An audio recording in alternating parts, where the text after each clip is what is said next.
Man, we are back, everybody. Welcome back, America. Feels good to be back. I am Kang, and we are kicking it today with my lovely co-host, Sean Connor. What up, y'all? You ever think we'd be doing this again? Oh, man. You know what? I did think we'd be doing this again because right off the back, as soon as you hit me up to do this, I realized that my best ability is availability. Okay. All of my biggest opportunities have come at a time when somebody couldn't show up. Like somebody dropped the ball and they was like, all right, get in there and make something happen. And then they was just like, oh, look at them making something happen. That's the best thing that I've done in my career is be available. You know what? Dude, we gotta give John credit. We can't shit on him. I'm the one that dropped the ball. Okay. All right. Okay. I'm the one that dropped the ball, but thank you. Well, shout out to Johnny Hollis. Big John. He knows he's my man through thick and thin, a good, bad, and indifferent. I fuck with Joe. I feel that. Hell yeah, man. But yeah, dude. Welcome everybody. If this is your first time tuning in, this is the Luke Kang Kicking It podcast. We are at episode 52, and we are kicking it live from the illustrious Founder Space podcast studio, man. Ooh, Thank the you to Founder Space podcast studio? Yes, sir. Shout out to that, man. It's a lovely place. Beautiful. Thank you. Mm-hmm. I built it myself. Mm-hmm. No, not really. But yeah, man. Shit, a lot has happened since the last time we've come together, joined forces, as they say. A lot has happened. Yeah. So what you been up to, man? I mean, there's one more thing I want to talk about, and this goes along with what you just asked. Yeah, no problem. And through this podcast journey, we've talked about the different types of jobs we've had. Yep. And I actually have an on-paper job right now. Hey! I work at the Hollywood Comedy. Beautiful. Yes. Hell yeah. Now, if you don't know what the Hollywood Comedy is, it's a slotted mic. An open mic spot where they do slotted mics. A slotted mic is you pay to play. You pay $5 with 10 other people, and you guys watch each other do comedy for 5 minutes. That sounds about right. Pretty simple process. Sounds about right. So at this slotted spot, from working there, I'm realizing how much we're getting paid and how much from working there, I'm realizing first of all, how much we're getting paid, but I can also start to gauge how much money this place is making. Dude. Okay, so that is like simple math. After a while, you're like, okay, 5 times 10 times 5 times 10 is like, oh, okay. And I know how much rent is in Hollywood. Right. And it's just like, damn. Is it making sense or is it not making sense? It's not making sense, is what I'm saying. The math ain't mathing. Gotcha. And I don't want to be stereotypical, but the owners are Asian. And I'm like, I know y'all know business. I know. If there's one thing Asians know, yes, it's math. It's them numbers. It's math. Okay. It's going math for them. All right, and that is stereotypical and maybe borderline racist, but hey, it's the good kind of racist. Yeah. It's like when the stereotype works in your favor. It's like the big dick thing. Exactly. So like, I'm working at this place, and I'm like, hey, the money isn't adding up, but I don't want to say anything because everybody seems to be. You don't want the facade to drop. Yeah, exactly. I don't want anybody to, if we're all drinking the Kool-Aid, everybody's getting paid on time. If the president starts sweating, bro, yes, we're all sweating. Yes, and the owner, Zhao Ying, she is how can I say this? She's starting to get really popular. Like even in her recent interviews, she's caught going viral with Sexy Red. She's caught, she's interviewing Guap Dad 4000. She's always interviewing Godfrey. So she's transcending can I interject the black community. Go ahead. She would appreciate the Asian number joke. Okay, just save our own asses. She would approve of this Asian number joke. I think she probably made that joke before. Yeah, a few times. So I'm working at this place, and I see her rising in the urban community, the black community, and I'm like, man, where is this money coming from? Like, I don't want to seem, suspicious of anything, but I'm like, where's the money coming? Where's it going? And then finally, the hammer comes down. This is inside baseball, but we get a message today finding out that open mic goers are scamming open mics. like the way that you pay for your open mic is through Venmo or Cash App or some electronic service. They're coming in and they're showing past receipts that weren't like for the day and just like flashing. So now you're really questioning, flashing it real quick, and it's just like So now the place is going through an audit to see, and they've given us a list of comedians blacklist. Yes, that are banned from the premises. They are to be escorted out. They are no longer allowed to do mics, and this is a list of pretty popular comedians. I mean, let me just say, do we want to take it to the next level, or we want to keep? No, I don't. We don't. We're not going to give out any names. We're not going to give it out any names. List of names right now. But who's a cheap fuck? The crazy thing is like, you know, comedians are as an entity. It seemed that we're pretty laid cheap. Back when it comes to the. Well, yes, we're cheap because we have to be. Yeah, it's like if we had the choice, we would be frivolous. Yeah, but it's just like, yo, if I want to survive, I got to cut some corners. Yeah. But I think because of that, we're a little more lenient, or we're a little more flexible with the rules. And as a comedian working as an employee, you know, at this place, as being one of the hosts, I'm not trying to impede on anyone coming there's art.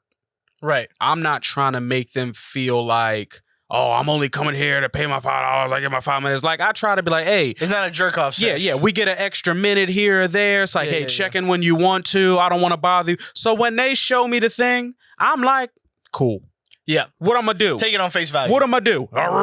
Like, I'm not getting paid enough to challenge anyone and then get a message about me saying I profiled like a. Or how about this? This guy fucking books shows. Yes. Exactly. And now I'm not getting a spot because I had to do my job. Exactly. I'm there. Honestly, for a second, I started to drink the Kool-Aid as well. I started to believe like, wow, this is a really honor system place. Like everybody here just trusts what's going on. Yeah. And then come to find out, it's usually never the case, bro. Everybody, and I'm going to say one name that is banned from the place. Should I say it? Should I leave it be? You can, and then if you could text me later tonight, we can beep it out. Yeah, Okay. This is why this is funny. This is funny. I'll just put it this way. He's a previous and possible co-host of the Kang Kickin It podcast. Okay. Oh, damn. And when he didn't get on the ban list, but there was in our work group chat, his name came up like, hey, this guy's doing this. Okay. Has anyone else noticed? So I gave him the heads up and I was like, hey, that's good. You might want to cut that. Okay. You might want to cut that. That's all you need to do. That's all you could do as a friend. Yeah. Hey, you did your job as a friend. They on to you. Whatever you do with that, if you keep going, it's out of my hands. My hands are clean. Okay? We gotta cut this, but I need that fucking name, bro. I knew it. And I was surprised because to me is honorable. Yeah. And I was just like, I can't think of how many times I might have stole some candy from the store and was there and was like, no. And I'd be like, oh, you're right. Let me go give this $2 back and just to see. But his excuse was, he was like, that place is a shit in the hole in the wall anyway. And I was just He's not wrong. He's not wrong. He's not. But he's also not right. You ain't right for that. Oh, we're cutting that too. and at some point, I respect the game. Like, I respect. You kind of did. I got a question for you. Okay. Were you a little upset when you found out that you could have been doing that the whole time? Oh man, I wasn't. Me personally, I could have been scamming this whole time. You know personally, I wasn't upset at all because I'm like, whew. Oh, you didn't make the list. Yes. Yeah. Okay. So you're a little upset, but you're happy. I'm glad that's what I'm saying. It's just like, oh, word. I flew under the radar. I got the beacon warning that, goo. There's the smoke. I don't have to walk any further. I know that there's fire. Yep. He who is first shall be last, I believe they say. Exactly. Oh man, but yeah, I've been speaking of which, I've been on a Bible tip lately, man. Ooh, okay. Yeah. I love the Bible, man. No, it's been that long, bro. I went full Christian. I went full Pastor Mace. How are you going about Like, did you just start at the beginning? Did you just like, all right, scriptures that fit you? How are you going about reading the Bible? So, well, I'll give you the long answer. Okay. So this past Easter, I was supposed to do some podcast shit. I was supposed to like completely disregard Easter, and it all kind of fell through. And so I ended up just so happened to end up at my dad's house, and we had a few Jacks and Cokes, had a nice long talk. Had a few spirits and letting the spirit. Okay, yeah, exactly. And then, and yeah, man, it just, I realized, like, he invited me to church, and I went to church the next week. Yeah. And boy, did I feel it. Okay. I cried in church, dude. Like the first 5 minutes. I was so scared, bro, like to go in. I thought everyone's going to look at me funny. Oh, yes. Lightning's coming. Right. The devil's going to show up at the front door and be like, I don't know, man. What the fuck? But that's beautiful. Yeah. No, I'm saying that happened, like that. It was the opposite feeling. That's beautiful. Exactly. I did feel weird at first. Walking in, it was a little weird. It's kind of one of those big churches. Oh, okay. So they got like the lighting and the fog machine. I'm like, what the fuck you guys smoking here for? Exactly. You don't need this shit. Kanye comes out. Yeah, exactly. Like, I was scared about that too. I was scared that I was like, I was scared for my dad. Like, yo. Oh, is he a part of one of these? Yeah, exactly. Okay. But so the music was whatevs. I'm still kind of whatever about the music. It's a little loud and distracting. But the service was like really potent. Yeah. You know what I mean? Yeah. And yeah, dude, I just started crying, dude. I don't know what exactly he said, but something hit me. Damn. That's beautiful. Honestly, that it's just the word, Yep. It's just God's word. You be like, you can get it out of, like, it's just not to say it's just a guy, but it's like, that's a guy up there giving you God's word. He's delivering it well, but the parts that hit you be like, damn, that's some truth. Yep. That's God's word. It's more about the nugget of truth than it is the delivery. Yes. And that's why I trip out specifically, like, people who aren't really into religion still don't see the beauty of the Bible. Right. Like, the Bible is, even if you don't take it as a literal depiction of history, it's still art. Like, it's still, right. Those stories have been told since the beginning of time. There's a reason that those stories have stuck around. And I've heard this quote where it's like, art is not truth. It's a lie that makes you realize truth. And there's a reason that these stories can stick through every language and every period of time. It's because we need like the form. We need the example of good to at least know what we're headed towards. Right. So like when people be like, I think it's because maybe religion did them dirty. So they just shun the whole experience. People have a really good job of getting in the way of God. You know what I mean? I even think about like even like the Catholic Church, bro, not to fucking start gangbanging Christian sets or nothing, but like I had to step away from Catholicism, bro, because it really Oh, so were you raised Catholic? 50-50. Okay. So my aunt used to take me to like a non-denominational church. Yes. Just like an old school, like I had a Dominican pastor. I actually just came from his sermon today. Okay. Just old school Jesus guy. But my dad's side of the family, very Catholic. My dad put me through like communion classes and all that stuff. So what's, if you could give me like 3 differences between the two? Because I get old school regular church. Yeah. Like all I ever hear about Catholicism is that it's kind of like the boring version. It is. It's a little boring. It's a little. I think they do that on purpose, because it's like it's very like, it's Latin, bro. Okay. And it's very like they're trying too hard to be holy. It feels like speaking the okay. Right, and it's very like structured or ritualistic. Okay. Another thing is they kind of like, it's not, I wouldn't say worship, but they put a lot of stock into the saints. Yes. And like you pray to saints. Okay. Which is kind of a no-go if you read the Bible. You're not supposed to pray to nobody but Jesus, God, But God. Yeah. So God. It's kind of like the saints are like the electoral college. Yeah. Like, hey, let me pray to you, and you'll get my prayer. You're my up to representative God. to go to God. Yeah. No, because I feel that like the ritualistic aspect, and I go back and forth with that. Like, I think rituals are important.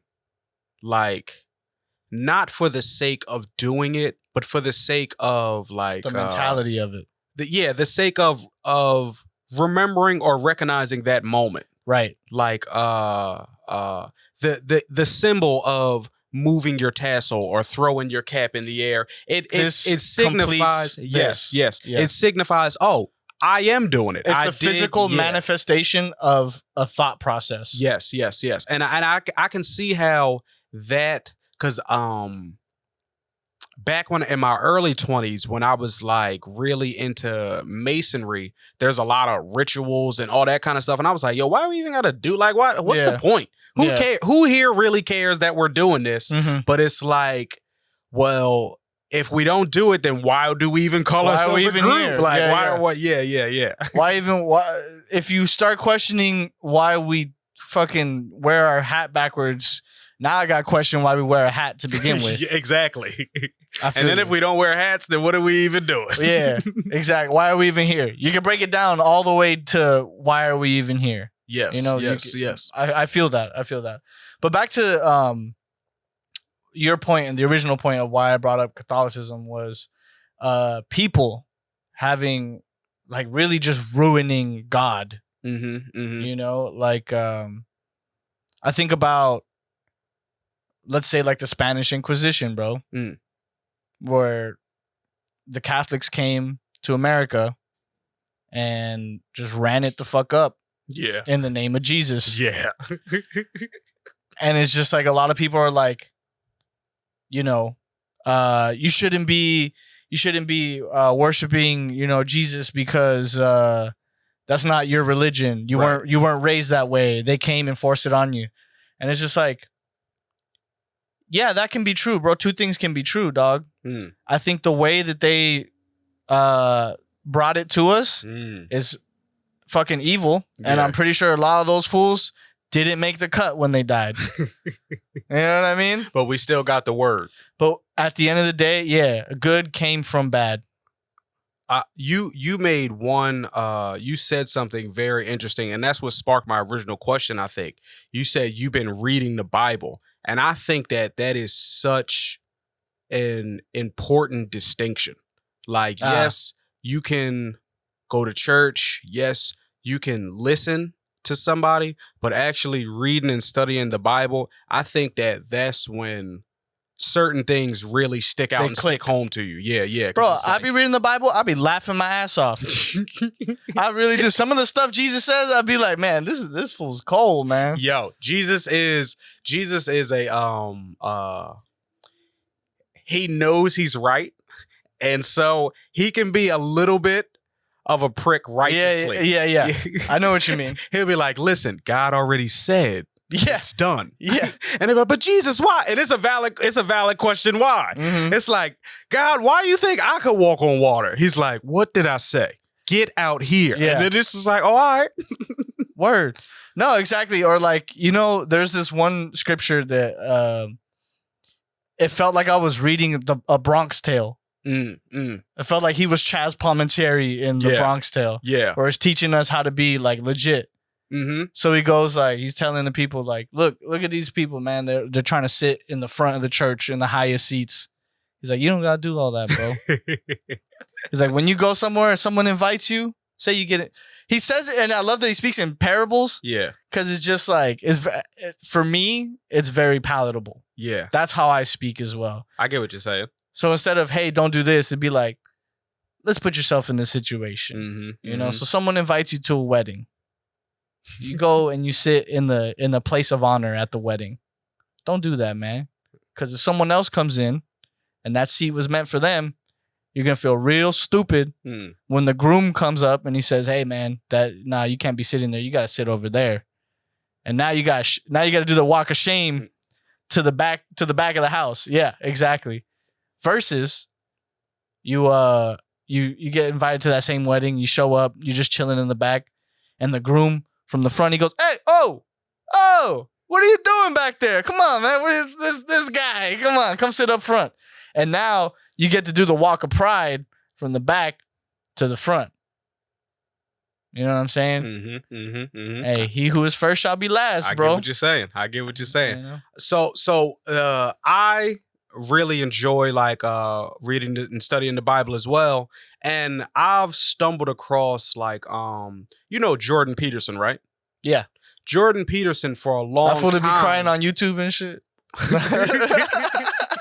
Yeah, you're right. Jordan Peterson for a long time was a devout atheist. Yeah. Like, I'm a science guy. I'm a facts guy. God isn't real. And then he got together Took with a little mushrooms. Yes. Oh, yes. really? He went on Look an at ayahuasca trip. Got Look at that. got a little in him. And then he started studying with these Hebrew scholars who could actually read the Bible from its Aramaic language. Ah, beautiful. You got to get it right from the source. And reading it that way, here's another thing.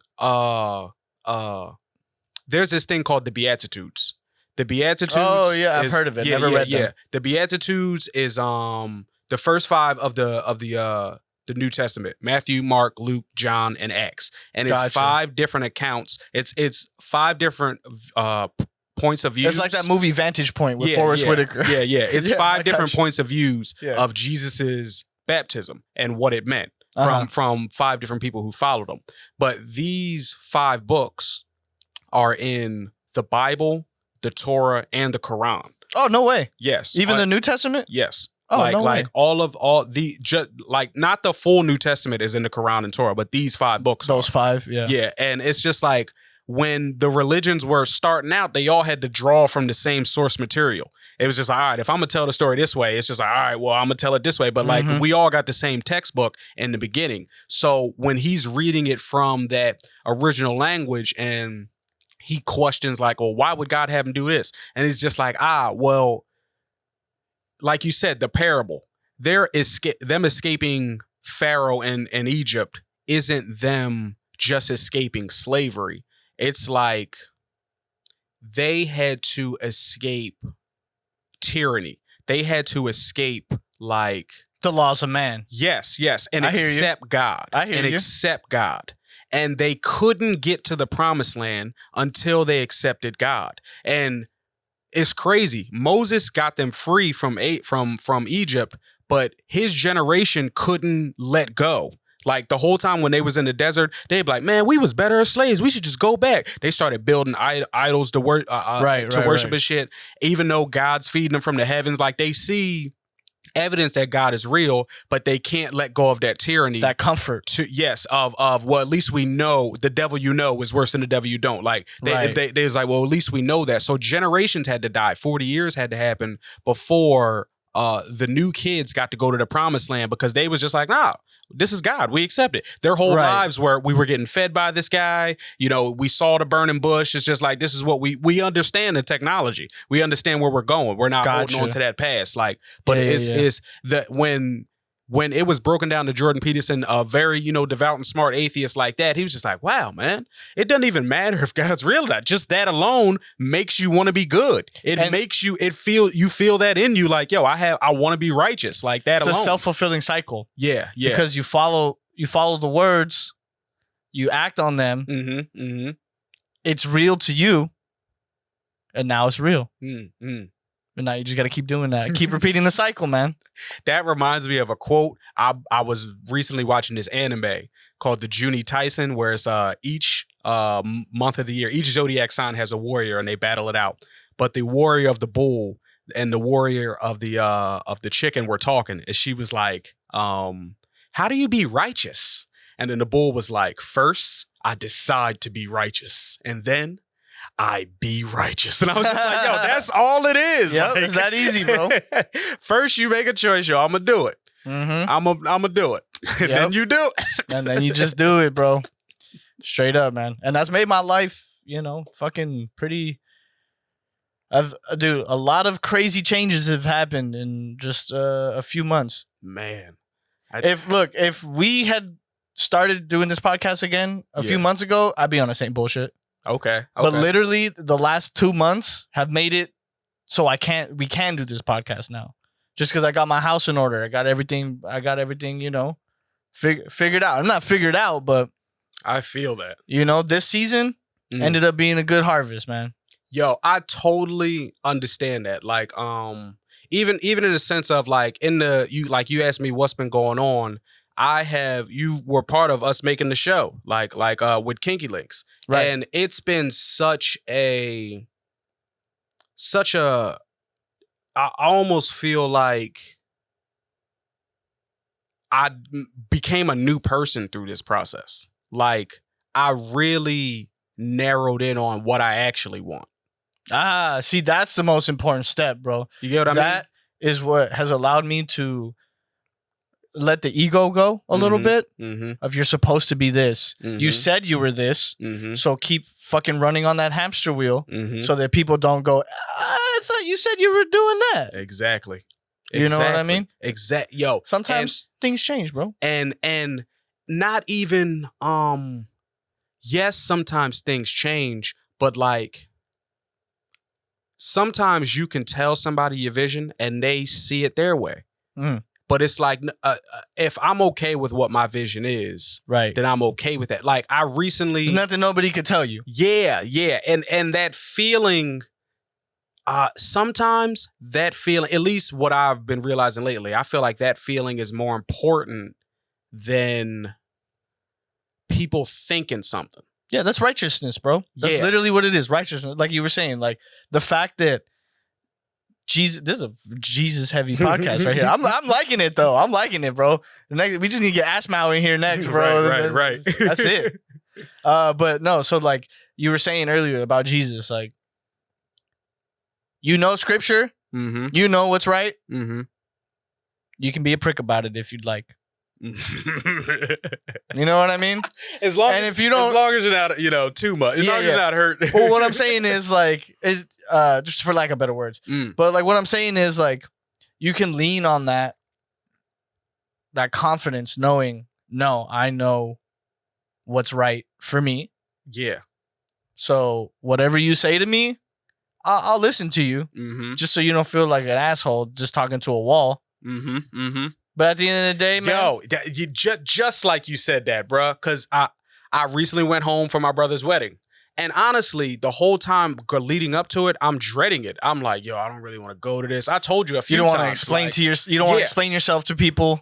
And on a plane ride over there, I'm just thinking like, I live here.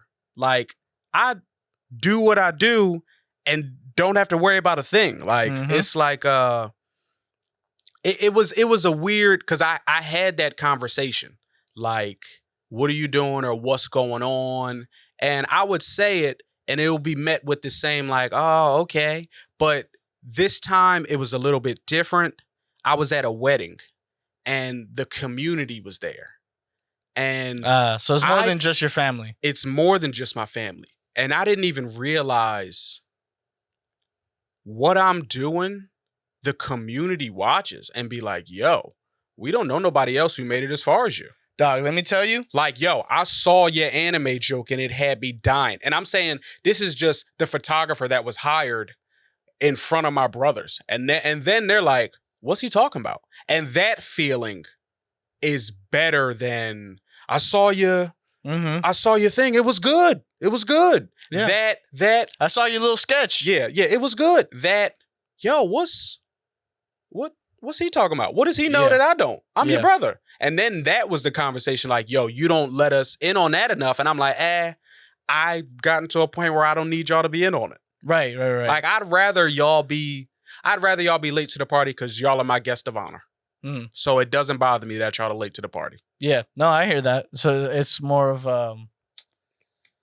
like you used to want them to look for you. Yes. Now look at me. Now it's just like, oh, all right, okay. Word. I'm glad you saw it, but like I've gotten strangers' approval and disapproval. Right. Like people that don't know me from a can of paint be like, hey, even if I don't fuck with you, I gotta admit that shit is kind of dope. Yep. And it's like, all right, thanks. You know what? I had a similar feeling recently, and I tell you, bro, like this shit made me feel good for a whole week. I was thinking about this moment all week. It also was a little bit scary because I'm like, well, now I gotta watch what I put out because people are watching. Before it was just who gives a fuck? No one's watching. Now I gotta worry about, everybody's watching. So I was giving my brother. I was picking up my brother from my little brother from school, and he said bye to one of his friends, and I noticed he was about to walk. And I was like, I remember being in high school. I remember not having a ride. I remember the one time I did have a ride. Hop in, motherfucker. Where are you going? So I'm giving him a ride, and he's like, "Oh, you're Luke Kang, huh?" And I was like, "Yeah, Vic, like, my little brother told you about me or what?" He goes, "Nah, dude, I saw your video. Like, it was funny, bro." And the video was a little.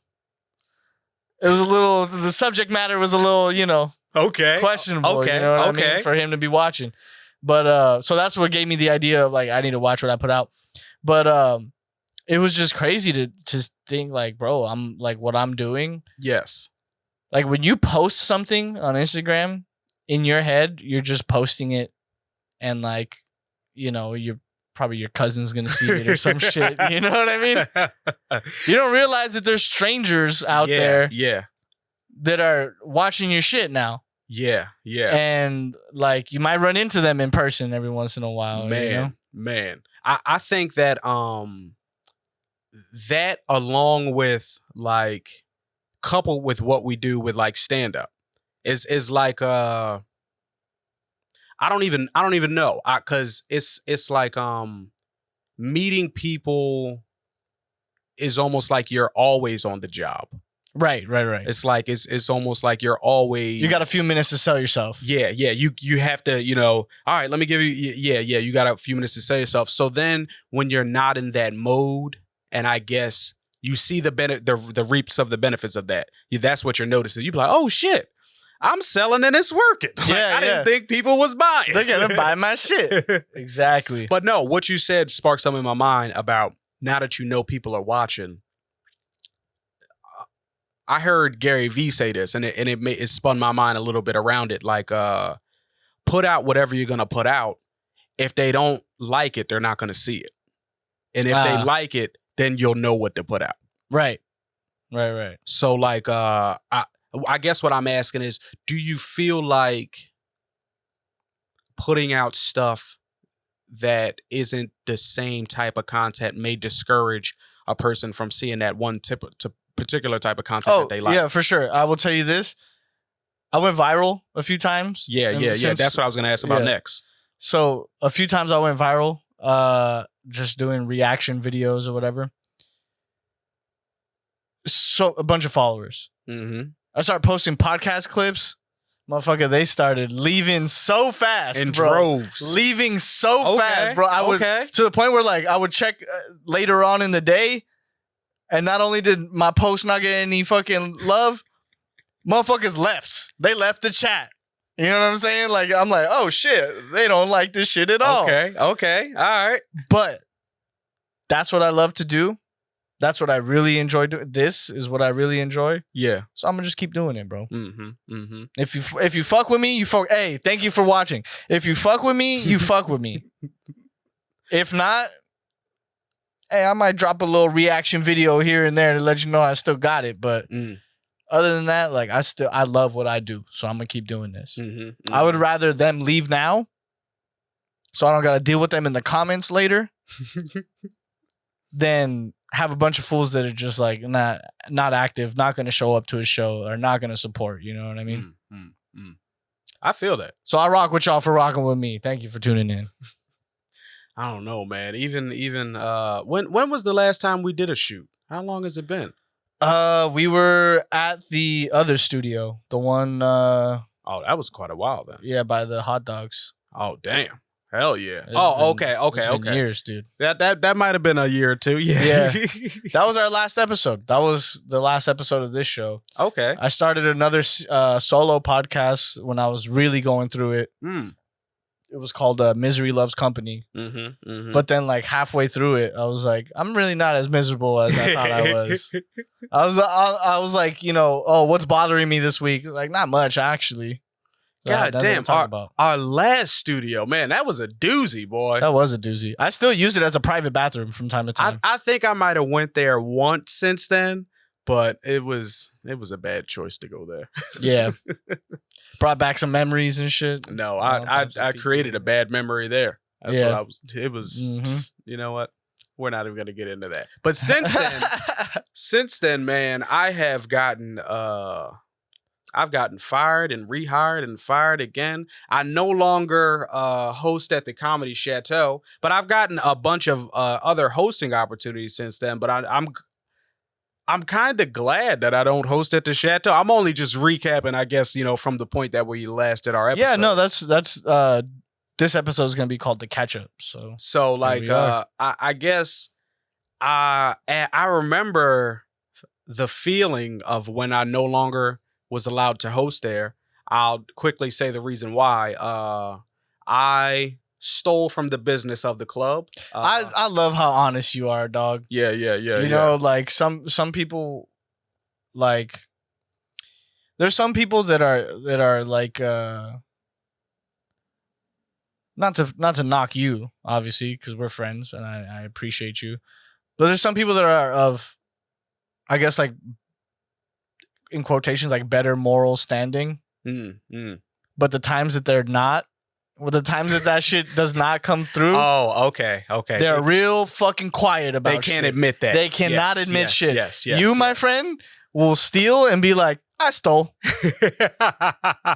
Well, you'll yell at someone you shouldn't have yelled at. You'd be like, I yelled at a motherfucker. Okay, because that's the thing. I respect that so much more, dude. I appreciate that, but I feel like I do take the heat morally of, let's just like, okay, he has dirt on him.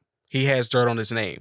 But I feel like confess those sins, baby. I can confess them because I'm not showing up every day flipping over the table. Right. I'm not showing up every day causing ruckus. So when there is something out there about my name, I'd rather be the one to tell it. Right. And what happens when you play the I'm always in the right role or I'm always good role? People love when you're wrong. Yes. When you do something wrong, it is magnified. Yeah. It's just like, look at the clean guy. He's got dirt on him. When it's like, I always got I stay with a little dirt on me, baby. Don't come around if you don't like a little dirt on you. Yeah, exactly. Because I got a little dirt on me. And I'm trying to wash it off. That's what you always see. I've got dirt on me, but you always see me washing it off. I'm trying to get clean. Yeah, you're dusting yourself constantly. Exactly. I'm like, oh, you're damn. like Jay-Z back in 04. It's some more. Right. Yeah. It's a lot of dirt on my shoulder. But I get what you're saying about that morally standpoint person, but that's what I'm saying, like failure's never final. Yeah. Right. Like people love a fucking comeback story. Yes, like even as long as I'm not, there's some things that you can't come back from, but I don't do none of those. Right. But I was in the middle. Okay. So talk like a little shit. I stole from the business of the club, and it was like they had these cue cards where you filled out your name, your email, and your phone number, and after each show that I would host, I would take the cards from the audience that I hosted, and I started building my own list of people to hit up. And the club found Hold on. Can we take... Okay. I love that, bro. Honestly, I was trying to be somebody. Getting it how you live, bro. Hey, this is what I'm saying about there's some things. I appreciate that. Some things you can't come back from. Anyone I tell this story, they be like, hey, man. Hey, you got the list, though. No, that's what they say. You got the list, They be like, only thing you did wrong was get caught. That's always the response. It's like, well, what you do to get caught? And I hate to tell them what I did to get caught. Yeah. Because I didn't get caught. Someone snitched? No. So this is how it happened. And I've came back from this, so now I feel comfortable, telling about this. But Tyler. So Tyler is at Comedy Chateau with me. Tyler knows that I collect these cards after every show. And one day Tyler's at the club with me and she sees a big bucket of these cards. She was doing the right thing by you. She, in her mind, Yeah. she's like, oh, if we need cards, I'm about to show him how down I am. I got the heist right here. Exactly. I found the bank vault. One last big job. That's what I didn't know. She didn't let me in because I would have been like, hold on, no, we can't take that bigger bite. Okay? Yeah. If you're gonna listen, when you're dealing with a bigger entity, it's like the mites off the shark. I mean, off the whale. I can see that. You can get this off the whale, but when you take a big whoosh, then the whale's gonna feel that. Yeah, but if you just exactly. whip, yip, and I'm taking yip after every show. But then she comes in, she gets the bucket, doesn't tell me. She's like, I'm gonna surprise him. Puts him in my bag, and then she lets me know, hey, no, got mad cards, and so the shout out to her. And then I was happy that it wasn't a prolonged thing. The karma came right away. Yeah. So the host comes over to me and she's like, hey, there were a bucket of cards in that other room. Do you know what happened? Because I just watched on the camera. And I got the text like, hey, I put these, she's smiling, cards in the bag. And so I go. Run, let's go. And then I go, no. I'm about to host. I haven't hosted yet. Oh, I'm about to host. So this was from the last show. Yes. I'm about to host. So then she comes over and she's like, hey, do you know where the cards are? I'm not going to rat her out. I'm like, yeah, I know where they are. Give me 1 minute. Felix immediately comes over. So where are the cards? And she goes, he knows where they are. I'm still not going to rat her out. I'm like, hey, give me a minute. I got them. I go get them. He follows me. He's like, why are they in your bag? And I'm like, that motherfucker, bro. And that was a pretty good impression. I tried to lie, but my lie was bullshit. I was like, I got him out the trash.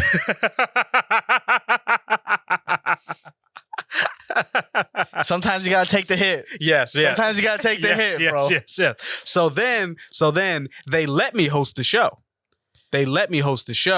And he ain't coming back. And then at the end of the show, this is where I fucked up. I'm wrong. When you're not right, I mean, when you're not righteous, you can't be right. Right. Okay. Right, of course. When you're righteous, you can be a little, but when you're not righteous, you knew you're on your way out. Huh? Yeah. So then at the end of my show, I'm like, well, anybody gonna collect these cards, or we just leaving these ones here too? And then he's like, well, if you're not gonna steal them, motherfucker.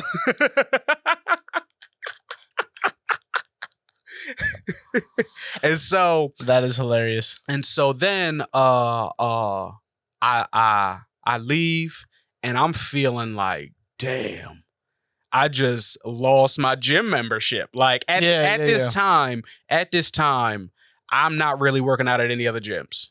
So this is my main place to sharpen my iron. Yeah. And at this time, I'm like, damn.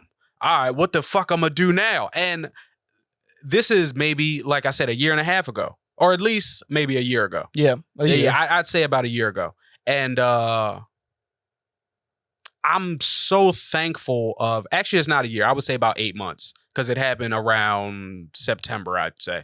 But I'm so thankful of what happened that night or in that moment, because like, I was forced to shed my skin. I was forced to get out of the cage. You could have got comfortable. Yes. You could have became, I'm not going to say his name. Mm-hmm. But he's got curly hair. I get what you're saying. You could have became him. I get what you're saying. And I still be seeing him walking around and I'm just like, you motherfucker. I could have been like the big fish.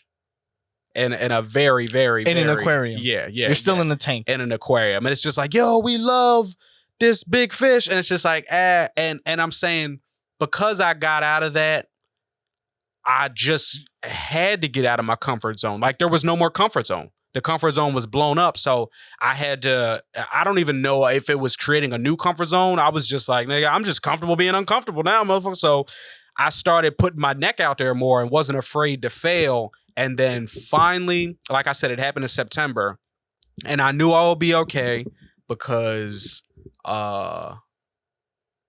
December 30th and December 31st, back to back, I had hosted the Improv and Flappers, and I was just like, oh, word, I'm bringing in a new year.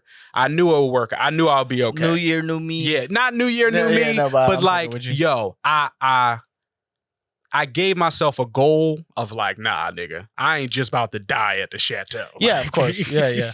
And then within that time, I feel like, and I've kind of slacked up off that a little bit because I had to focus on different things. But in that time, that was my specific focus. And fucking, I made an app, my nigga, like in that time. Yeah. And I was just like, I don't even think I would have been on that type of timeline if I didn't have that kick in the pants. You were still chasing that hamster wheel. Yes. And I'm thankful for that. Cause like at that time, that's what I wanted. Like that was my goal. Like when the festival come, you're our best host. Please come and rock the festival. We need you to do it. Like I'm meeting headliners and shit like that. And like now that I stepped out of that comfort zone, we talk about this all the time, but I realized that I was like, it was like playing for the Charlotte Hornets or like playing for the Washington Wizards. Like, yeah, you're famous in the city. It's the league, but ain't nobody coming this. They not selling out. Like, it's like this game's not going to be on TNT versus like, even if it's in a smaller role, like maybe I'm the backup guard or I'm just a bench player, but playing for the Lakers as a bench player. Still get a ring, baby. Yo, you're like, oh shit, I saw you when you got in. I saw you. It's just like, that's the best 5 minutes versus yes. a whole season of bullshit. Right. Exactly. A whole season of just getting like beers thrown at you and shit. Boo! The bad news bears. Your own team, your own fucking city. Our team sucks. But yeah, and oh man, it's like I said, at this point now, I guess to bring it on home, I feel like a whole new person because what I want now, you said this before, like when you get your goals, you be like, oh damn, all right, well, this is actually what I wanted, and it's not looking how I thought it was. So not at all, dude, not at all. It never is. Yes, it never will be. I'm not concerned with anything of like, oh, I said this, so I gotta be this. Like, I'm just like, nah, I'd rather not say nothing. So now I don't gotta be nothing. And I just am what I am. Like, when people,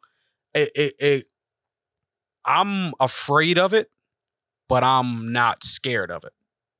If that makes any sense. What I mean by that is I'm aware of it. I'm gonna explain what I mean, but I'm aware of it, but I'm not running from it. Gotcha. I'm like, oh shit, it's there, but I'm not running from it. Like what I mean by that is the projects that I've been working on in the last year. Right. And then when you wrap this up, yeah, I want you to talk about the projects you've been working on. All right, cool. The projects I've been working on within the last year, when people actually see them, they are pleasantly surprised and they're like, oh shit, this is fucking legit. That's where you've been. Yeah, that's where you've been. But like, why aren't you,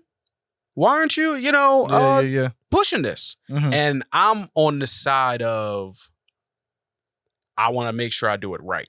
Right. I've rushed before and fell on my face. Yes. So I'm like, all right, let me take my time. And you don't want shit to rot.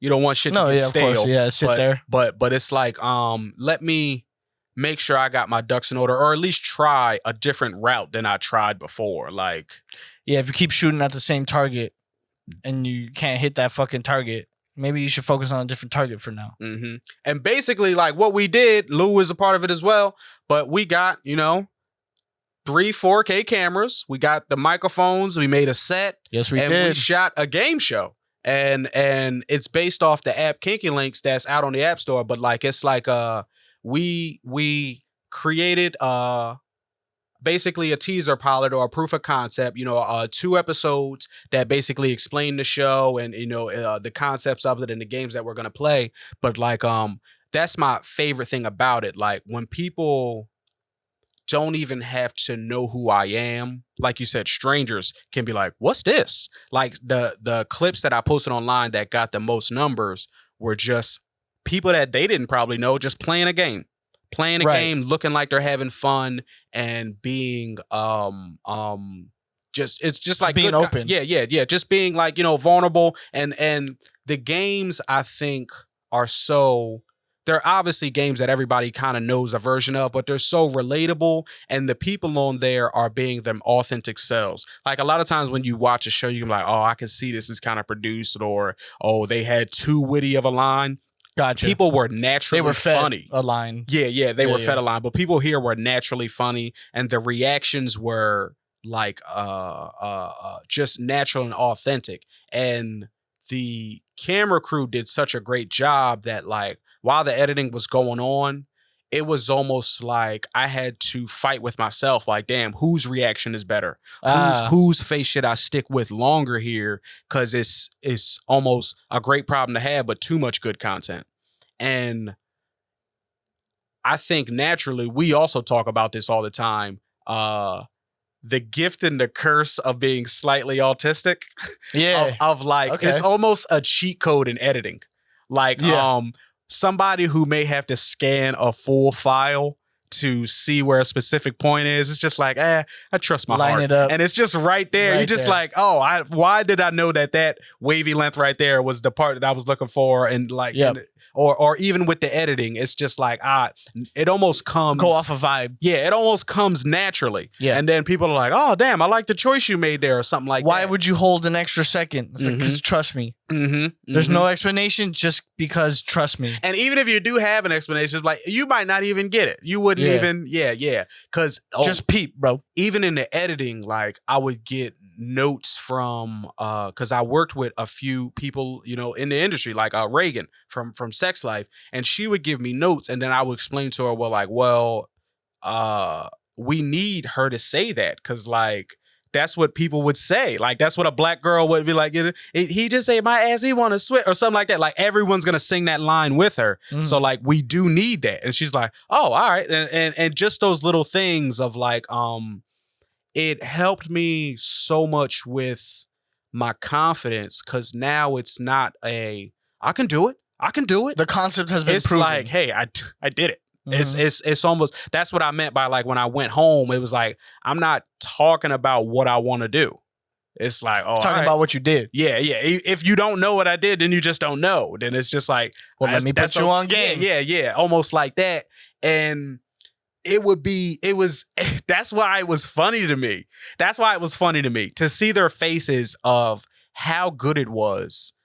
And I didn't have to, like, brag. I didn't have You're to, not selling yourself. Yeah. It was just like, all right, you're missing out. Just know that we're good over here. It's like back in the day when your parents knew that you would like some shit. So they downplay it. Hell yeah. We ain't get you nothing. Then you walk out and then you see your bike or whatever, and it's just like, well, I was thinking more like food. Oh, okay. They know you'll like some shit. And since you're a picky ass little kid, you're like, I don't. It's not chicken nuggets. I don't like it. And they'd be like, all right, more for us. Right. We're about to put you on game, but I guess I'll have this instead. Guess you don't like chicken parmesan. Yeah. Little do you know, that's gonna be your new favorite shit. You know. But yes, man, it has and it has also taught me that my circle, the people around me, are like, we're all not too far off from, like, the industry standard. You get what I mean by that? Right. Like all the feedback that I got as far as quality control, like it being having to be this frame rate and this resolution and this profile index and all these different types of things, where it's like, oh, word. Well, little pieces of knowledge that make a world of difference. One thing that, okay, my moms are moms. Yeah, of course. When they, not my mom. Okay, all right. Not every mom, but when you need them, you're just disgusting to them. But if you don't need them, they want to be needed so bad. Right. They want to be needed so bad. When I was home, you know what my mom asked me? She said, hey, do you want me to pay for you to go to LA film school? And I just started dying laughing, right? Like, yeah. I was like, no, of course I not. learned it already. Yeah. Like, yeah. It was a little bit harder, I guess. I didn't have someone teaching me, but like, I learned it, what I needed to learn. Like, I graduated already. Yeah, everything that they're learning, they would kind of want to be where I'm at now. Mhm. I may be a little bit older, and I would have been able to learn this maybe by 25 instead of learning it by 30. But like, it's like, no, I guess I'm like, hey, mom, don't try to act like I learned it already. That's pretty much what I wanted to say. Don't try to put yourself in the credits of this movie. Yes. You already got a good credit. You already got a good credit. You made me. You're the fucking director. Yes. Stop trying to be the sound guy. Also, I think it's because she might have realized her part in the movie and didn't like her part, so she was trying to recast. Do some rewriting. I was there. I don't like this line. Can we make it this instead? And she'll be saying shit to me. She'll be like, yeah, it's this young filmmaker at the church. I was like, oh, I might as well donate to you because my son makes. So I was just like, well, I got somewhere you can put some donations. Yeah. Yeah, facts. I got some projects you could go fund. Mm-hmm. If you want to put it out there, put some feelers out for some people, man. Definitely appreciate that. No, yeah, my mom, there was a few times where when I was a kid, she was like, we were losing the house. And she's like telling other people, well, I told him I would pay for his school. I'm like, with what money? I got to find a place to live right now, motherfucker. We're talking about school. What credit line have you been hiding that I don't know about?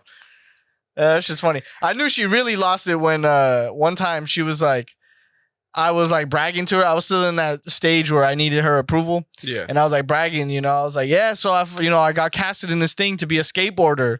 And she's like, aren't you glad I taught you how to skate? I was like, what the fuck are you talking about, bro? That's a throwback to Kickin' It with Luke Kang. Yeah, an old episode. Yeah. You remember that, huh? I do. I do. I was like, you taught me how to kickflip or what? No, that's funny as hell. I told him I'd pay for it. That's what I hate about I don't know because I try not to do this with my son, but I don't know if it still sticks around in this generation. The telling you the plan after the fact. Yes. Like parents will be like, well, if you'd have just passed this test, this would have happened. It's just like, well, why didn't you let me know that? Why didn't you tell me about the fucking test then? Like a big thing with my mom, she was like, hey, you can go to a 4-year university right out of high school, or you can go to community college and I'll buy you a car. But she didn't tell me that. She told all my brothers and everyone else that. And so I'm like, nigga, I'm not staying here. I'm going to a 4. I would have made a different choice. So I'd have like, oh, okay. You mean I could pick the homies up? Right. Not even that. I can bust moves. Maybe I want to go to New York and hit a mic or something. Like I felt like, yo, I need to find another community and figure it out there. Right. And not have to be here. I was doing anything and since a young man, I've liked this about myself.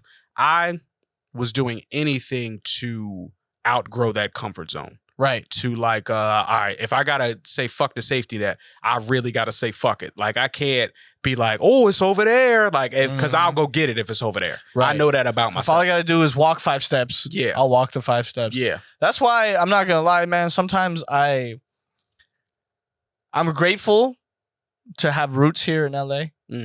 But sometimes I kind of wish I came in on a bus from another state, because then you're not bound to anything, but you're also like, you gotta get it, bro. No matter what, you gotta make it happen. I would say the one thing from an outsider's perspective, sometimes, like, because you have family, you don't need to make a friend. Gotcha. Okay, I see you. When you are off that bus, it's lonely until you find a friend. And that friend may not be the best friend. But it's just like, nigga, that's the only shit at night. That's the only friend. So you be like, damn, all right. Yeah. Do I want to just have nobody, or do I want to? Because, like, you can call people, but then where they at? What they doing? What's the time there? They got a life. It's just that shit gets even old. So it's like, I would say I had an ability, or have an ability, and I practiced this. I didn't just jump off the porch. I practiced this. Can I go somewhere else and figure it out? Can I go somewhere and find a lay of the land? Can I go somewhere? I'll travel and spend 4 days. I'll travel and spend a week, or like go there back to back weeks and see, do the people remember me? Can I make a homie where I can hit them up again? Like Right. I had to do that at least 5-6 times before I felt like comfortable. And I had to come out here, but before I felt comfortable moving, because I was like, nah, I know that's going to be a big thing for me. Like Navigating. Yeah. Yeah. Yeah. Yeah. No, I feel that. Definitely. Let's see. We actually been freestyling for a minute, bro. Because we kicking it, bro. We just fucking Luke Kang kicking it. I have a something I want to discuss with you. Okay. Like yeah, let's get it. The dynamics of comedy friendships. I think that they would be more successful because we've been part of a few comedy groups now. Yeah. And we've seen them come and go. I think that they cocaine. If cocaine was never invented, okay, bro, okay, that may be. But I think that if I don't even know the right way to say this, so I'm gonna just feel it out, and you kind of can trying to get where I'm going. Yeah, I'll grab the branch. If roles or positions or skill sets were clearly defined, ego. Okay, ego. I get what you're saying. I get what you're saying. That's like the main. I get what you're saying. That's the reason somebody won't play their position. Everybody wants to be a fucking pitcher. Nobody wants to be shortstop. Sometimes you gotta be shortstop, dog. And I myself, to not just stop me if I start getting bitter, have put myself as shortstop on a lot of teams that don't have any other positions. Yes. Other than pitcher. Yes. I get what you're saying. You have an ability, and we both have this ability, to be a Swiss Army knife. Right. It's like, hey, all right, we need a first baseman. We're down. All right, I'll play today. Or it's just like, oh, I gotta be this today. And everybody's just like, all right, I'm the pitcher, so I'm the pitcher and I'm the bench hitter. It's just like those are the only two things I want to be. And it's just like, well, damn, like who's gonna play the field? Like who's on first? Yeah. And I think that because, like you said before, I'm super open and honest with my downfalls. I'm super open and honest with my downfalls so that, one, you can feel comfortable calling me on it. Right. Like, I'm going to say it. So you can say it to me. Yo, you fucked up there. What you did there was shitty. And you can feel comfortable that I'll at least give the space for it to be said. Right. And what that also does for me, I can point it out when you're being shitty. It opens up accountability for both ways. Yes. It starts as a one-way street. Yes.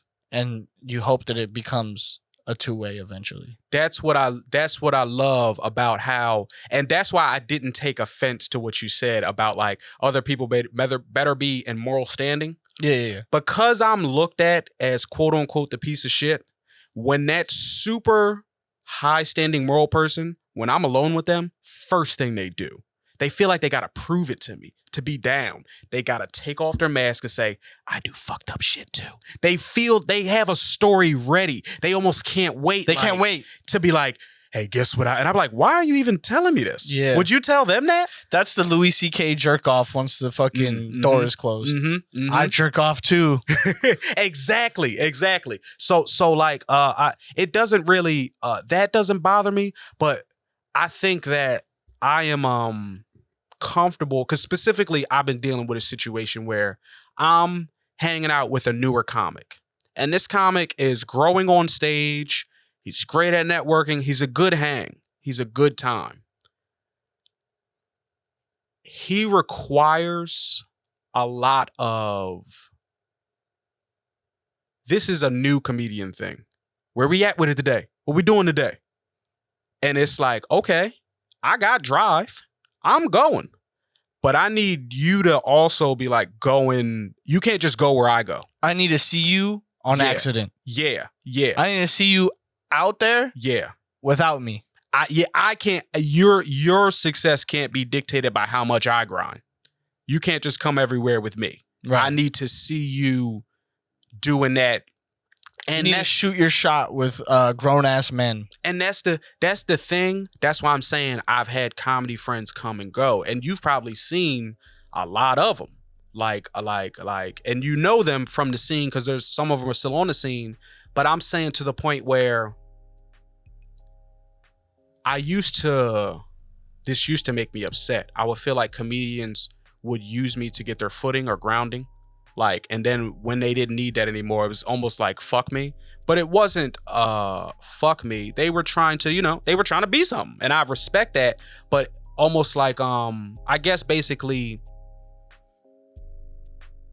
I need to see you out. That's when it's respectable. Mm-hmm. When I bump into you by accident. When it's like, oh, word, you booking me now. Or, oh, word, it's where you hosting now. It's not like, hey Sean, how do I get on? I don't even know. Like, I'm almost like, nigga, if I gotta give you my job, like, yeah. Do you think I just did nothing? Well, wait till I get promoted to manager. Yeah. And then you could be shift lead. Yes. No, yes, I feel you. We are kind of reaching the couple minutes spot. My bad. I've been rambling your ear off. Not at all, man. This is exactly what this show is for, dude. Hell yeah. And this has been a good convo, man. Mm-hmm. But I just want to say it's good to be back. Good to see you. Good to see you too, Lou. And I needed this today. Yeah, facts. No, for real. I had like a bunch of points or a couple. Yeah. We didn't even need to get to them. This is what this podcast is for, man. We kicked it. Yeah, we were fucking kicking it today, man. And next time I'll have a cut. I'm up here scruff McGruff, but that's because it's all good. Life and stuff. Yeah, same. I realize like I gotta shape my shit up every once in a while. But yeah, man. For the people that are just tuning in for the first time, because every year we get new fish. Plug yourself. Let them know about what you got coming up, and this will be out later this week. So if you got any shows or anything, let them know, man. Shawnee Mac Comedy on Instagram, Facebook, Twitter, all that kind of stuff. Just Google it. My app, The Game Night for Grown and Sexy Kinky Links, is on the App Store for free, and I'm hosting Flappers at the end of the week. If you give a damn, pull up. If not, fuck you. All right, word. Thank you for fucking tuning in to Liu Kang, kicking it with Liu Kang. My bad. Yes, kicking it sir. with Liu Kang. You already know, man. Yes, I'm gonna be here. Yep. And yeah, you'll be back, man. You're my like. It's this podcast. I'm trying to take it in a 2 bears 1 cave way, where it's like, look. 1 week you may not be able to make it, but I'll get a guest here, Word.